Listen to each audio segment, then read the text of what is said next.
All right, we're on part D of our developing a master budget for a manufacturing organization. And what we're going to be dealing with here is the cash budget. So if we look down through here, we want to recognize that we're going to have some money coming in. We've got a beginning balance, and then we're going to have some money coming in, and then we're going to have some disbursements. So we're going to be kind of going up and down so that we understand where we got all of this information from. So what is our beginning cash balance? This is found here in the scenario. And so we've got this here. But before we do that, let's just go back through here, and we want to notice several things. We're selling a product for $60 per unit. Okay, $60 per unit. And they've actually done the math for us on that for these months. We only have to worry about the cash budget for January. So even though we have some information as far as February and March are concerned,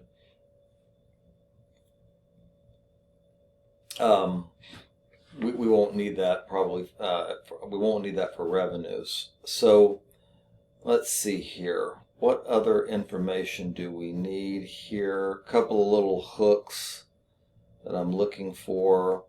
In part C, where we were doing a manufacturing cost budget, we just took this full $34,000 here for fixed manufacturing overhead. But depreciation is a non-cash expense. So we're going to have to make an adjustment there. And then the rest of this is going to be based largely on this fact pattern. It says Cubs Incorporated pays all bills in the month incurred.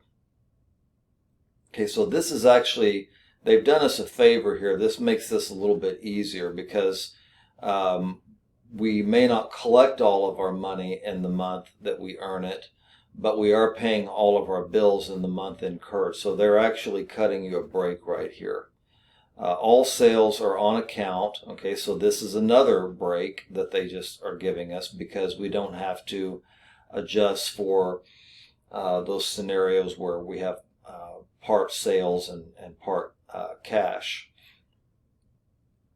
50% are collected in the month of the sale, and then the balance is collected the following month. So it's just 50 and 50. There are no sales discounts or bad debts. Okay. Cubs Incorporated desires to maintain an ending finished goods inventory equal to 20%. Some of this we've already kind of accounted for in the production budget, and then raw materials equal to 10% of the following month's production.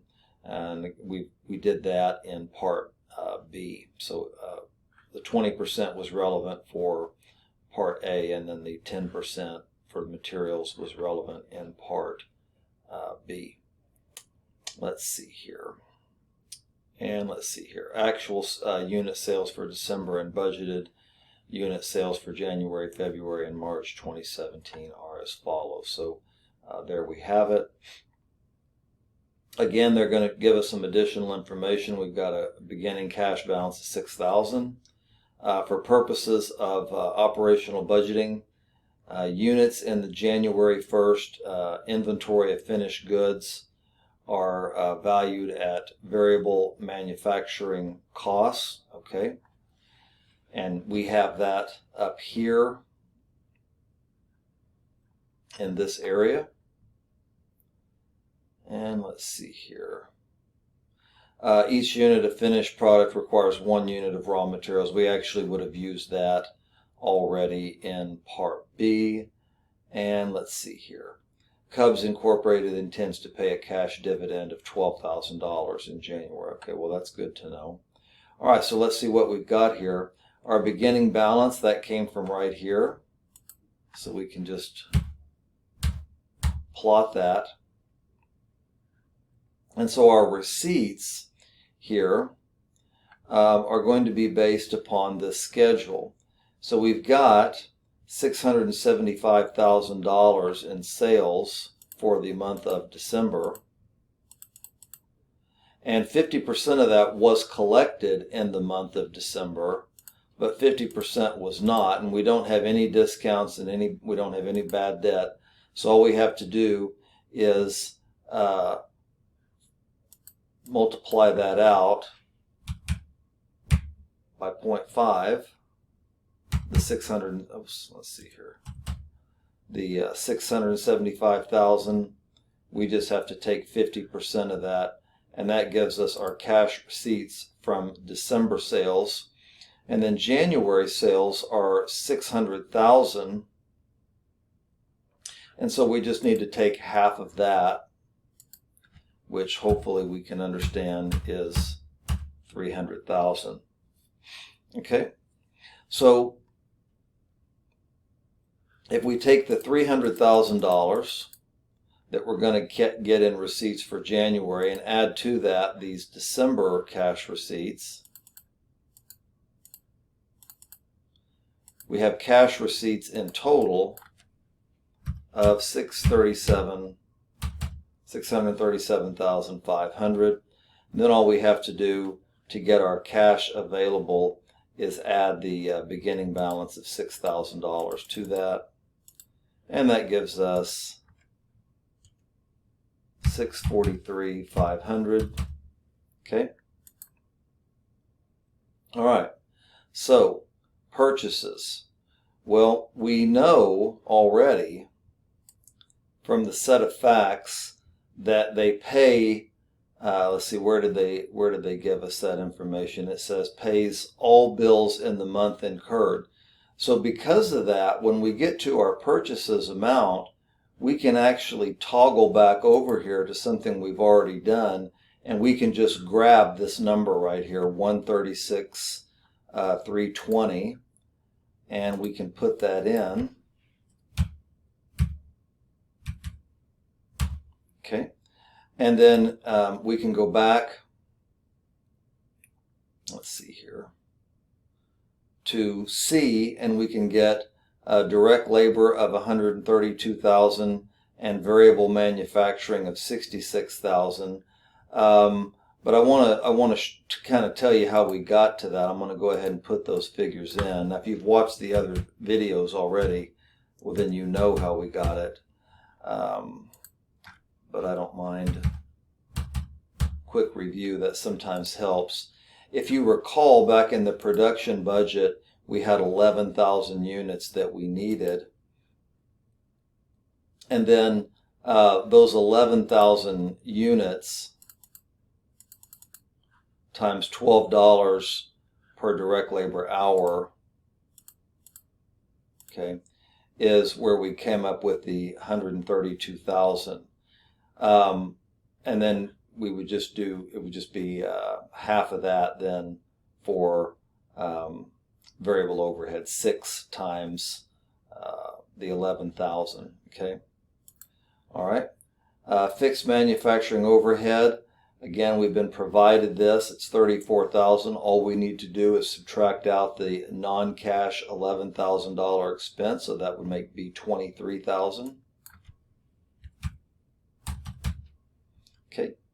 And then the variable selling and administrative cost. Well, they told us that in January we're going to sell 10,000 units, and then they've given us the cost here of $5. So we have to make sure that we use 10,000 because this is selling expense. Okay, and we only sold 10,000 units, so that's 50,000. And then our fixed selling and administrative expenses was just provided. That's the $17,000 per month here. Okay, and then the dividend, I believe, was $12,000. That's right here.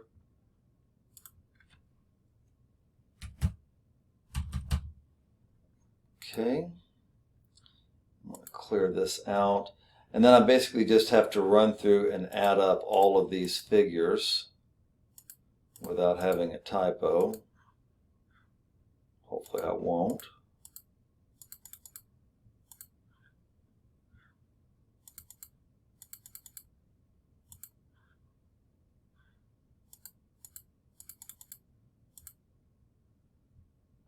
let's see here.